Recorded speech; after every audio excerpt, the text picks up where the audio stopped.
कल भी समझाया था कि राजा वही होता है जिसके राज्य में शेर और बकरी एक ही घाट से पानी पिए। इतना प्रेम होना चाहिए। तो नगर ओरछा गांव में एक वीर सिंह नाम के एक राजा रहते थे। तो बताया है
बताया है कि ओरछा नगर में वीर सिंह नाम के राजा जो थे वो राज्य करते थे। महाराज उनके दो पुत्र थे और दो पुत्रों में से एक लड़की थी जिसका नाम था कुंजावती। महाराज राजाओं का ये नियम हुआ करता था कि घर में अगर दो संतान हो या तीन हो, लेकिन राज जो था वो बड़े पुत्र को ही दिया जाता था। तो महाराज वीर सिंह के बड़े पुत्र का नाम था जुझार ने राजगद्दी को संभाला। लेकिन उनके छोटे भाई जब हरदास छोटे से थे तो बचपन में ही उनकी मां इस संसार को छोड़ करके चली गई।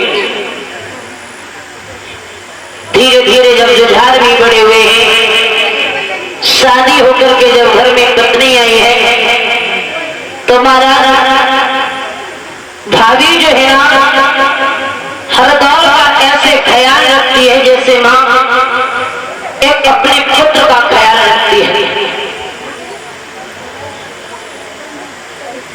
बड़े ही प्रेम से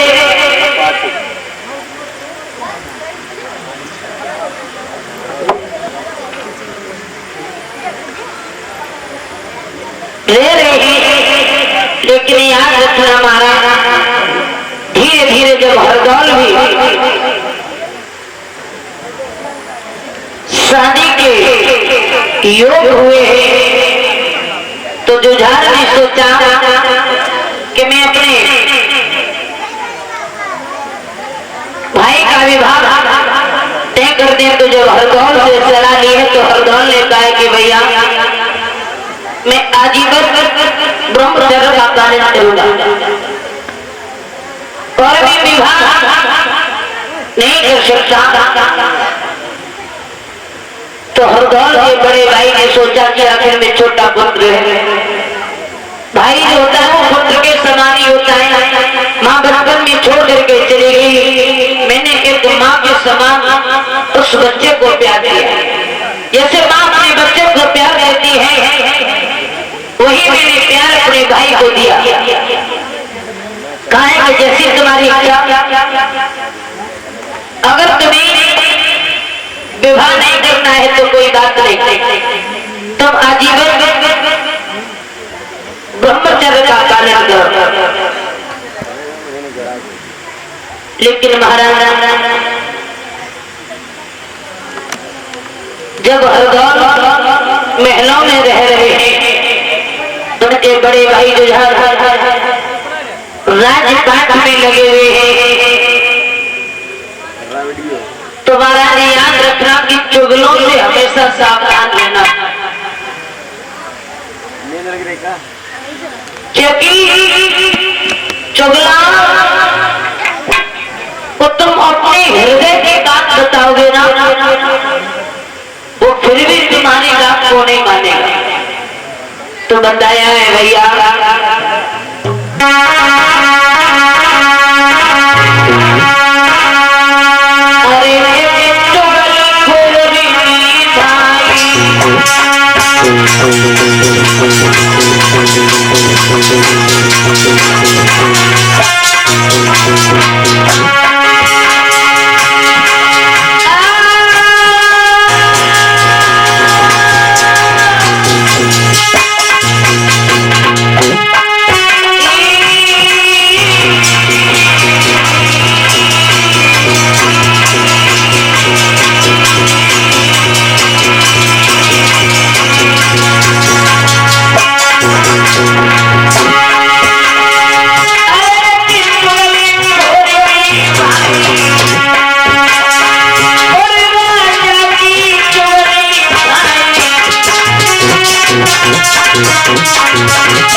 जुझार ने देखा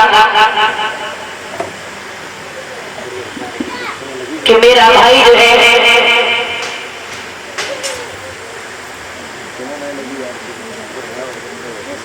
आजीवन अगर ब्रह्मचर्य का पालन करना चाह रहा है तो वो करे। लेकिन जुझार के चाचा ने देखा कि घर में नौजवान पुत्र हैं और भाभी भी रहते हैं। राज में पहुंचा जुझार को समझाया कि मैं कुछ पता है। बोले क्या तुम अपने भाई की शादी क्यों नहीं कर रहे हो? तो चाचा को समझाने लगा कि मेरे भैया ने ये कह दिया है कि मैं शादी नहीं करूंगा। और जब ये बात गई है उसी समय जुझार कहने लगे तुम्हें पता है नगर की गलियों में कभी घूमे हो? बोले बात क्या हो गई? बोले बात ये हो गई कि तू भोला भाला है और तू उसकी बात को नहीं समझ पा रहा है। और जब ये बात गई है कि जुझार जो है वो घर में अपने भाभी के साथ बड़े ही प्रेम से रह रहा है। तो जैसे ये शब्द के तो जुझार कहने लगे चाचा अरे क्या कह रहे हो? वो भाभी को मां के समान मानता है। चाचा कहने लगी यही तो तुम्हें समझाना चाह रहे हैं। क्या कि तेरी आंखें तो कभी नहीं दिखा सकती है और तू भोला भाला राजपाट में लगा रहता है, तुझे कुछ नहीं पता। तो चाचा समझाने लगे जुझार को क्या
क्यों धोखेदारी की यारी।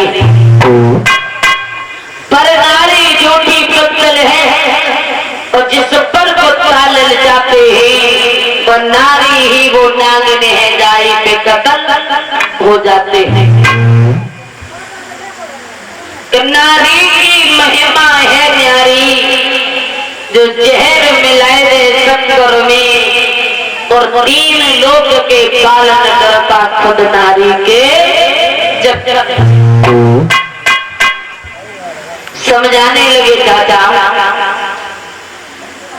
कि तुझे कुछ पता नहीं है, हरदौल अपने भाभी के साथ में मौज से रह रहा है। बोले ऐसा नहीं हो सकता। और जैसे ये बात कही है, बोले अगर ऐसा नहीं है तो जाकर के महलों में देखो। तो जैसे ये बात कही है तो उसी समय आंखें लाल पड़ी हुई है, घोड़े पर सवार होकर के जुझार जो है वो महलों की तरफ बढ़ा। और जब महलों की तरफ पहुंचा तो देखा है रानी ने तो बड़े ही प्रेम से अपने महाराज को बैठा लिया।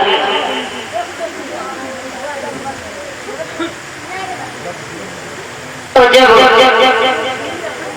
बैठाया है तो लेकिन जब चेहरे की तरफ देखा है तो रानी समझ गई कि कुछ बात पूछने लगी। महाराज क्या कारण है? आप जब कभी महलों में आया करते थे तो तुम्हारा चेहरा जो है वो फूल की तरह खिला रहता था, आज तो उदास हो, क्या कारण है?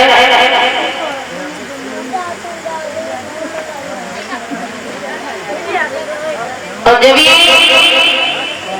बात कही है उसी समय महाराज समझ आया है कि तूने तो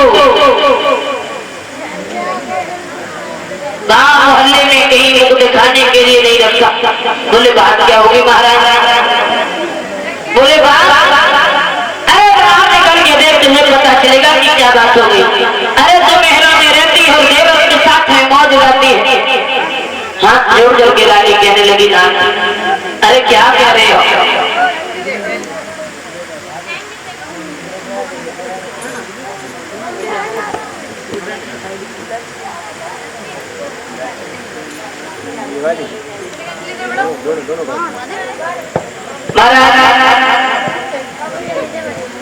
और जब ये बात कही है उसी समय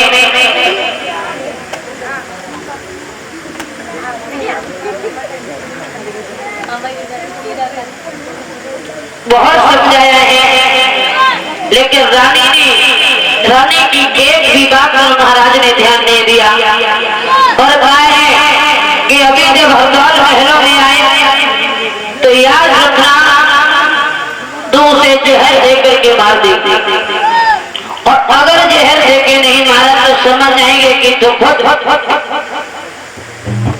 ये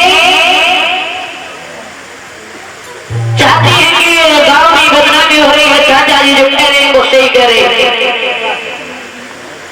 उसी समय जब ये बात हुई है तो इतने शब्द कहने के बाद में बाहर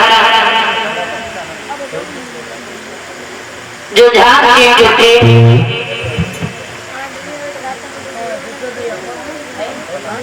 वहां से चले गए। इधर हरदौल जो थे उनके पास में जब खबर पहुंची है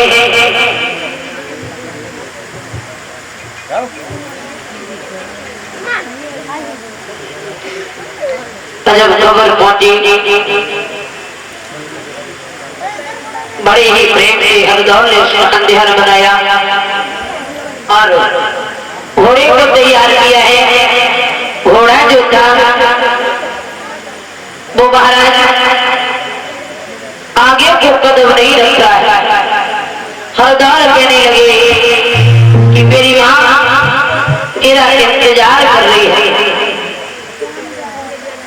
तो उस घोड़े से कह रहे हैं हरदौल जी क्या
जब घोड़े को कसमती है तो घोड़े ने कदम को आगे रखा, लेकिन याद रहे महाराज असगुन होने लगे। और असगुन को देख करके महाराज हरदौल का हृदय कांपने लगा, विचार करने लगा कि हे गोविंद, क्योंकि महाराज असगुन जो होते हैं ना, तो उस समय हरदौल का हृदय कांप रहा है, विचार कर रहे हैं कि पहले तो घोड़ा आगे को कदम नहीं बढ़ा रहा है, 1000 कोड़े मारे फिर भी आगे नहीं बढ़ा रहा, और जब सौगंध दी है तो आगे बढ़ा है, तो असगुन हो रहे।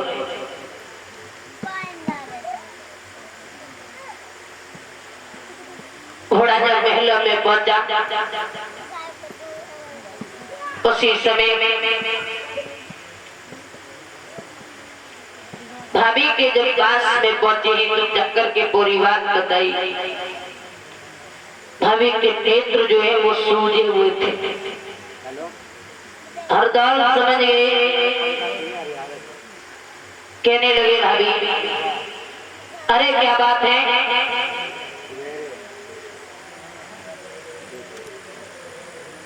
हम कभी तुम्हारे महलों में आते थे तो तुम खुश नजर आती थी, मुझे ऐसा लग रहा है कि तुम बहुत रोई हो, तुम्हारे नेत्र है नहीं सूजे हुए। और जैसे ये बात की है तो हरदौल कहने लगे भाभी, अगर तुम मुझे अपना पुत्र मानती हो तो मुझे सच्चाई बता दो। मैया कहने लगी, लाला मैंने तुम्हें भोजन करने के लिए बुलाया है।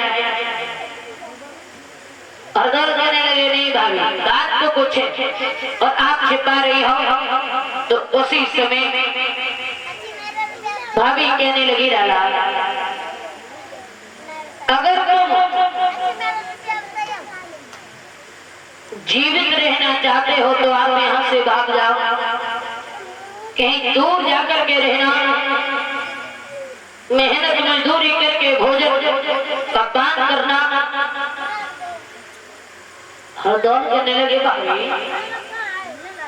अरे ये क्या कह रही हो? बोले हाँ, मैं सत्य बोल रही हूँ। बोले क्यों? बोले तुम्हारे भोजन में तुम्हारे भैया ने कहा है कि भोजन में जहर मिला देना, और अगर ऐसा नहीं किया तो मैं दोनों को जहर दे करके मार दूंगा। और जैसे ये गाय कि मैं मार दूंगा, तो हरदौल ने पूरी बात पूछी, भाभी बात क्या हो गई? भाभी ने बताई कि लाला तुम्हारे भैया जब राज से आए हैं और चाचा ने जैसे शब्द बोले हैं उसी प्रकार से उन्होंने आकर के यहाँ पर बोला। हरदौल कहने लगे, भाभी कोई बात नहीं, मैंने तुम्हें माँ के समान समझा और आपने भी मुझे पुत्र के समान प्रेम दिया। 6 महीने के तो मेरी माँ मुझे छोड़ करके चली गई, आपने मेरा पालन पोषण किया, जो आप करोगे वो मुझे मंजूर है। मैया महाराज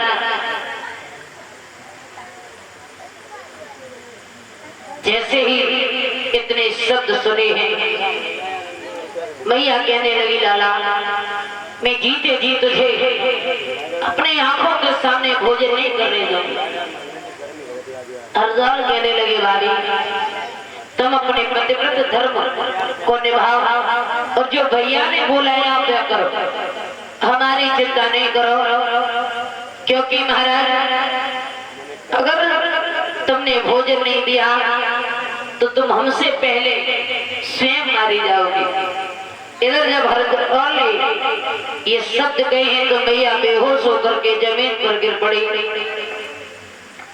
और महाराज जब जमीन पर बेहोश हो गई है, हरदौल हरदौल ने पहले ग्रास को तोड़ा। सबसे पहले अपने साथ में जो घोड़ा लाए थे उसे भोजन किया।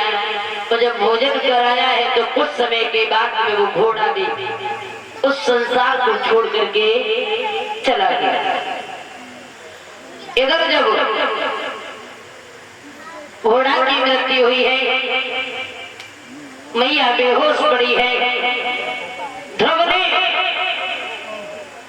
हरदौल ने महाराज भोजन को लिया और भोजन करने लगे हैं। कैसे?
ध्रुव ने कसम दी है कि हे भाभी, तुझे मेरे भैया की सौगंध ने मेरी बाहों को छोड़ दे, तू अपना फर्ज निभा, तो मैं इसी ही भोजन को करूंगा।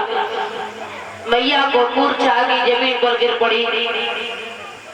महाराज हरदौल ने भोजन किया और जब तक मैया की मूर्छा जागी तब तक हरदौल की मृत्यु हो गई। और जैसे ही हरदौल की मृत्यु हुई है, नादी थपक थपक कर रोने लगी। इधर रो रही है। महाराज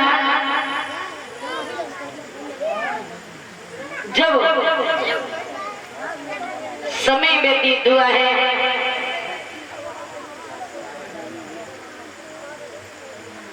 इधर जब हरदौल के प्राण निकले हैं तो महाराज हरदौल के प्राण जो थे सबसे पहले अपनी बहन कुंजावती के पास में पहुंचे।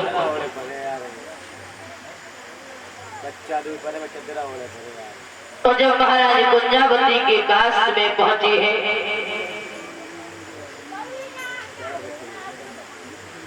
बहन कुंजावती सो रही थी तो स्वप्न में हरदौल को देख रही है और हरदौल जो है अपनी बहन को बता रही है कि हे बहन, हमें मेरे भैया ने मेरे भोजन में जहर देकर के मुझे बर्बाद दिया और मेरी भाभी ने मुझे बहुत मना किया। बहन, मैंने अपनी भाभी की बात को नहीं माना। इधर हरदौल जो है अपनी बहन को ये सारी बात बता रहे हैं। इधर जुझार जो है वो राज दरबार से लौट करके महलों में आया और जब महलों में आया है उसी समय महाराज देखा है कि हरदौल की लहस पड़ी है। जुझार में उस लहस में लात को मारा और खींचता हुआ शमशान घाट पर ले गया।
इधर जैसे ही हरदाल की आत्मा बहन कुंजावती के पास में पहुंची, बहन को पूरी बात बताई। बहन, मेरे भैया ने मुझे जहर दे करके करवा दिया। और जैसे ये शब्द बहन से गए हैं, अपनी बहन से जाकर के जब पानी मांगा, महाराज याद रखना, जैसे ही कुंजावती की इंद्रा खुली है तो भूखी हिरनी की तरह चारों तरफ देख रही है, लेकिन हरदौल नजर नहीं आ रही।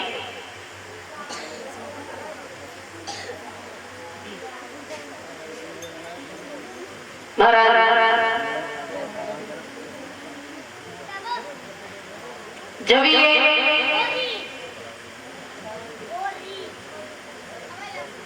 बहन ने देखा तो भूखी हिरनी की तरफ पहलों में इधर उधर भाग रही है कि कुछ समय पहले मेरा हरदौल भैया मेरे पास में था। तब तक महाराज उनकी ननद जो है वो जाग जाती है। तो ननद को पूरी बात बताई। कहने लगी, भाभी तुम्हें नहीं पता कि सपने कभी अपने नहीं होते। कुंजावती कहने लगी, बहन मैंने मान लिया कि सपने कभी अपने नहीं होते, लेकिन मेरा भैया ब्रह्मचारी है, मुझे झूठा सपना नहीं दे सकता। ननद ने समझाया, भाभी अगर ऐसी बात है तो सुबह होते ही अपने पीहर में चली जाना और जाकर के अपने भाई से मिलकर के आना। बोलिए कन्हैया लाल की।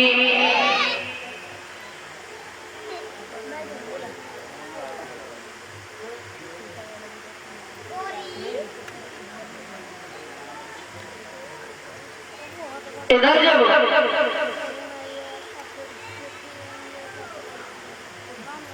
सुबह हुआ है, महाराज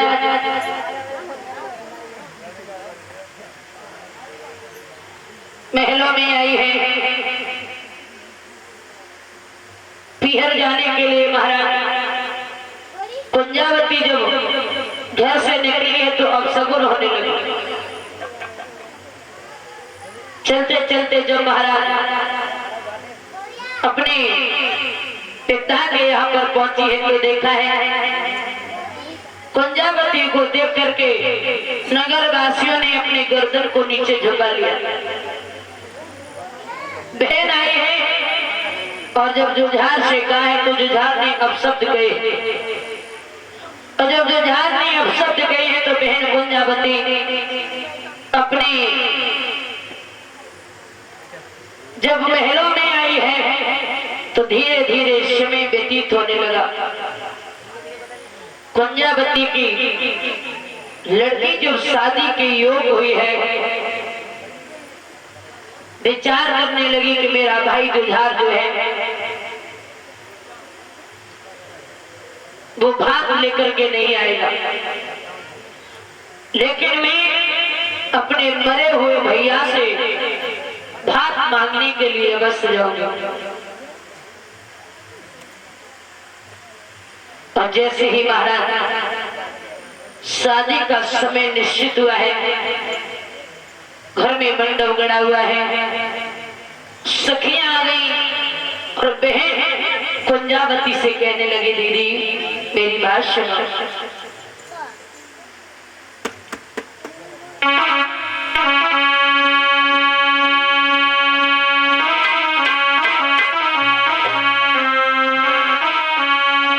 तेरे घर में विवाह है लड़की का पतों की घाटी के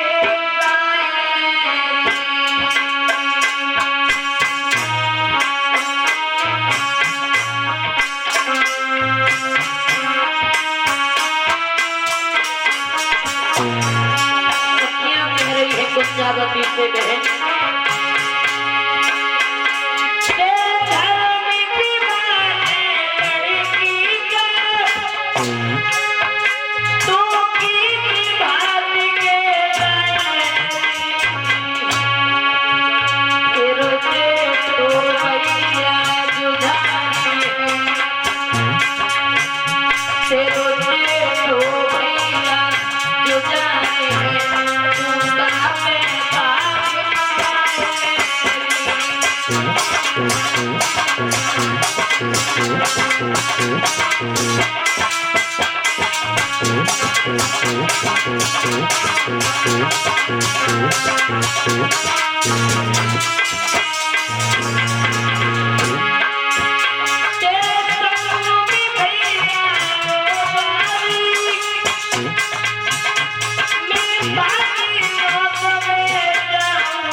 सखियां कहने लगी बहन तेरे घर में बेटी का विवाह है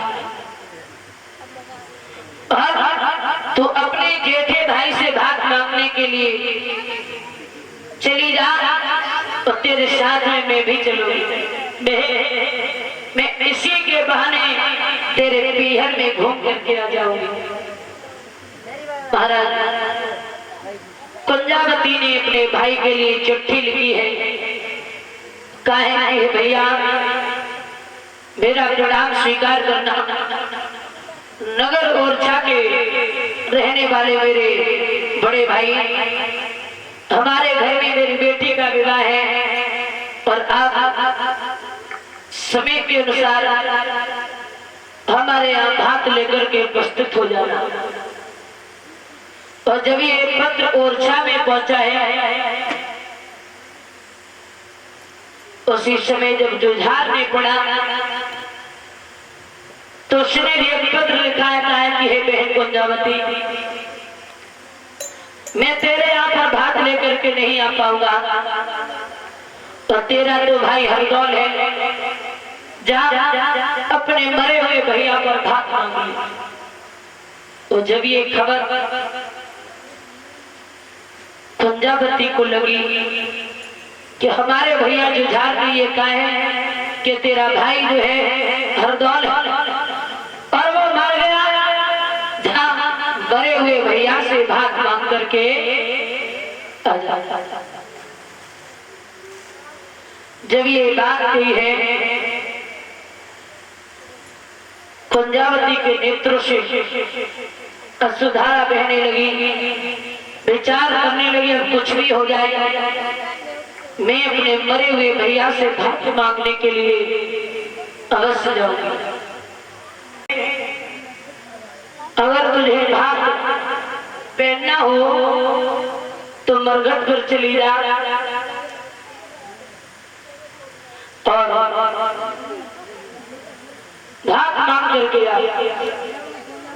बहन गुंजावती के नेत्रों से अश्रुधारा बहने लगी। स्वयं रथ पर सवार होकर के चली है। नगर वासियों से जाकर के कहा कि हे भैया, मेरे भाई हरदौल का पता बता दो, किस मरघट पर मेरे भाई की मिट्टी लगी है। और जब नगर वासियों ने हरदौल को बताया है हरदौल के बारे में, उसी समय कुंजावती बहन जो थी वहीं पर पहुंची है और अपने भैया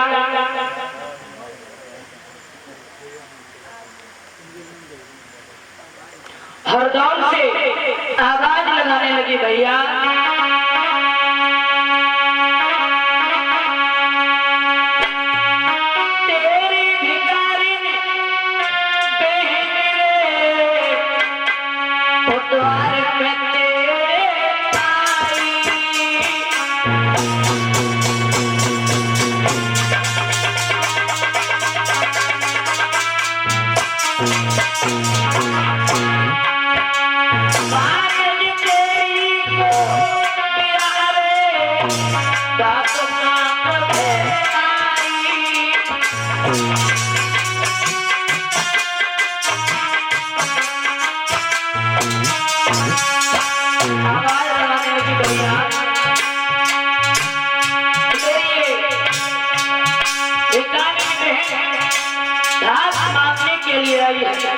भैया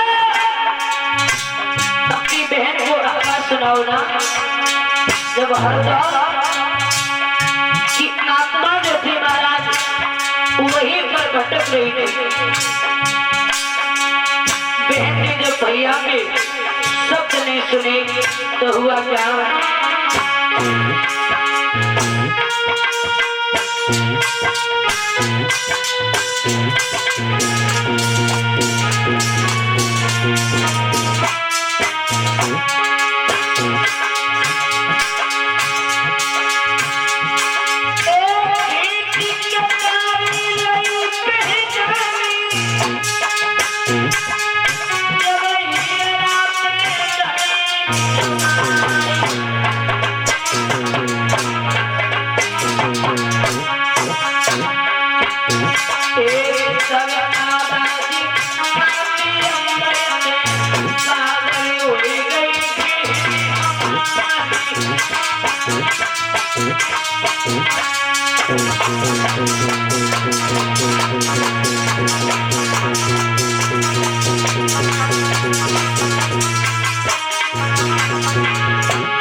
इधर जो हरदौल ने ये कहा है कि बहन तुम चुपचाप अपने ससुराल के लिए चले जाओ और मैं तुम्हें भात अवश्य पहनाऊंगा। इधर महाराज धीरे धीरे समय व्यतीत हुआ है। महाराज नगर के एक साहूकार को जब हरदौल ने स्वप्न दिया है कि हे भैया तुम्हें कुछ पता नहीं है। बोले क्या? बोले मेरा जो धन रखा है आप उस धन को लेकर के मेरी बहन कुंजावती को भात पहना करके आना। और जब ये साहूकार ने शब्द सुने हैं जो स्वप्न में हरदौल ने बताया, वही जाकर के तालाब को खोदा है तो महाराज वहां पर सोने के कलश निकले। और जब सोने के कलश निकले हैं उस धन को लेकर के साहूकार भात लेकर के पहुंचा। और जब भात लेकर के पहुंचा है बहन कुंजावती चारों तरफ होके हिरनी की तरह इधर उधर देख रही है कि मेरा भैया और दौर भात लेकर के आ रहा होगा। जब साहूकार पास में पहुंचा है और बहन कुंजावती को पूरी बात बताई है,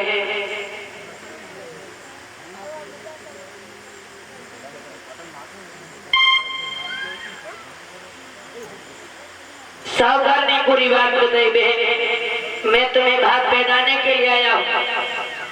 तुम्हारे भैया हरदौल ने मुझे स्वप्न दिया है। कुंजावती कहने लगी भैया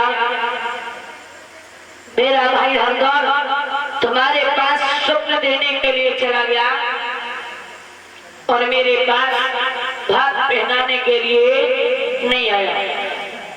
मैं तुम्हारे हाथों से भात नहीं पहन सकती। उसी समय महाराज बहन रोने लगी, कहने लगी साहूकार से कि साहूकार आप कितना भी उपाय कर लें लेकिन मैं तुम्हारे हाथों से बात नहीं पहनूंगा। और जब तक मेरा भैया हरदौल नहीं आ जाएगा तब तक मैं कुछ करने वाली नहीं हूं। उसी समय याद रखना महाराज हरदौल की आत्मा बहन कुंजावती के आसपास ही भटक रही थी। समझ गए हरदौल कि मेरी बहन जो है वो किसी की बात मानने वाली नहीं है। उसी समय हरदौल स्वयं आए हैं और करके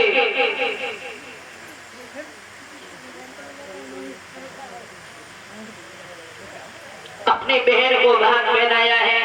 और भात पहना करके जैसे ही चलने वाले थे तो बहन कुंजावती कहने लगी भैया अब तुम मुझे छोड़ करके कहां जा रहे हो? हरदौल कहने लगे बहन मेरा शरीर जो है वो नष्ट हो चुका है, भला मेरे साथ में कहां जाओगी? तो बहन जब पीछे से चलने लगी है तो उसी समय हरदौल कहने लगे बहन मेरी एक बात सुन ले।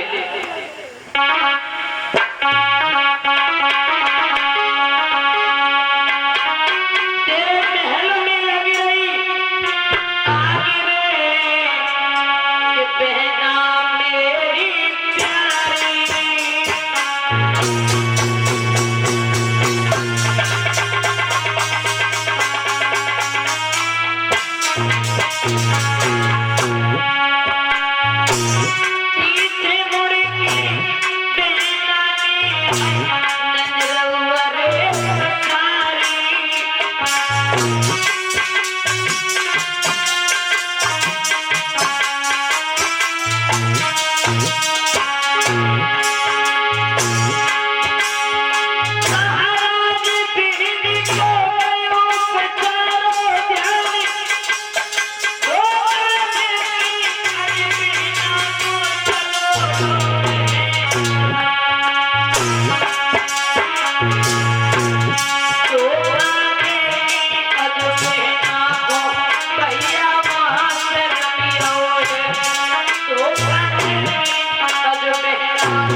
बोले कन्हैया लाल की, बोले